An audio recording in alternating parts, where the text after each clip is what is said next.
লোকটা নিজের চোখে কাপড় বেঁধে নিল এবং দুই হাতে বন্দুক ধরে ফেলল। তার টিমমেটরা তাকে দেখে হাসতে লাগলো। ইনস্ট্রাক্টর টাইমার চালু করলো। এর উদ্দেশ্য ছিল যত দ্রুত সম্ভব AK-47 অ্যাসেম্বল করা, কিন্তু চোখ বাঁধা থাকার পরও সে একদম শান্ত থাকলো এবং মাত্র 19 সেকেন্ডেই পুরো বন্দুক অ্যাসেম্বল করে ফেলল। সবাই হাততালি দিল। তার পারফরম্যান্স দেখে স্নাইপার টিমের লিডার ভীষণ ইমপ্রেসড হলেন এবং তাকে টিমে নিয়ে নিলেন। যখন অস্ত্র দেওয়ার পালা এলো তখন বাকি টিমমেটদের নতুন আধুনিক স্নাইপার রাইফেল দেওয়া হলো, কিন্তু তাকে দেওয়া হলো একটা পুরনো আউটডেটেড রাইফেল। সে অভিযোগ করতেই কঠিনভাবে ডাঁট খেতে হলো। টিমমেটরাও তার পুরনো রাইফেল নিয়ে মজা করতে লাগলো। কোনো উপায় না থাকায় সে ঠিক করলো যে পরের ট্রেনিংয়ে আরো বেশি মনোযোগ দেবে। এই ট্রেনিংয়ে স্নাইপারদের একেবারে না নড়ে শুয়ে থাকতে হলো, আর ইনস্ট্রাক্টর তাদের পাশেই গুলি চালাচ্ছিল। সে একাই ছিল যে একেবারেই নড়ল না। এরপর এলো শুটিং প্র্যাকটিস। ইনস্ট্রাক্টর তাদের স্কোপ ঢেকে দিল এবং চোখে না দেখে গুলি চালাতে বলল। তখনই তার পুরনো রাইফেলের সব দুর্বলতা সামনে এলো। সে আবার বন্দুককে দায়ী করলো, কিন্তু ইনস্ট্রাক্টর বলল, তুমি যদি নিজে ভালো না হও তবে বন্দুককে দোষ দিও না। সে এই কথা মানল না, বরং নিজের সঙ্গে প্রতিজ্ঞা করলো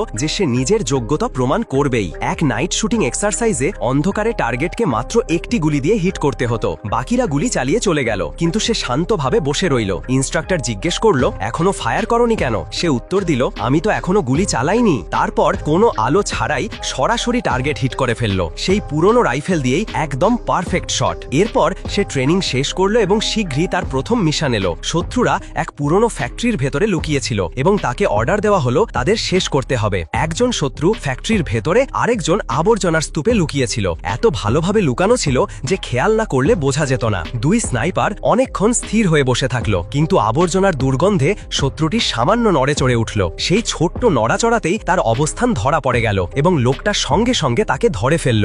ফ্যাক্টরির ভেতরে থাকা শত্রুটি তাকে দেখে গুলি চালালো। গুলি তার হাত ছুঁয়ে গেল, কিন্তু সে শান্ত থাকলো এবং এক শটেই শত্রুকে মাটিতে ফেলে